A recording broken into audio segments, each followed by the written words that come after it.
Alright mga katropa, kumuha kami ng gayusan.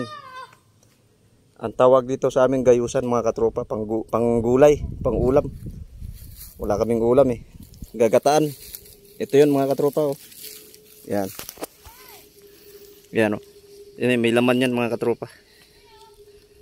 Yan, gayusan ang tawag niyan dito sa amin, sa probinsya, sa Bataan. Yan. Yan siya oh. Parang laing.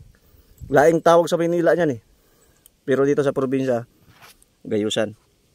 Yan. Gagataan namin yan mamaya mga katropa. Alright. Yan.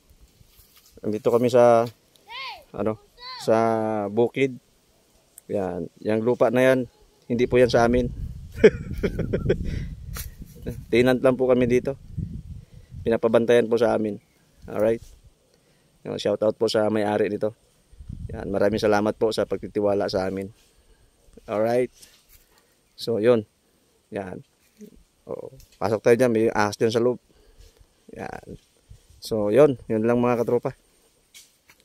Mga kasama ko, yung andun yung anak ko. Yan. Nagsuot doon sa gubat. Kuha kami ng panali mga katropa. Baging. Yung kapatid ko mga katropa. Alright. Yan. So, yun. Hanggang dito na lang muna mga katropa. Ayan, laki ng punong mangga oh. Kaso walang bunga. Alright.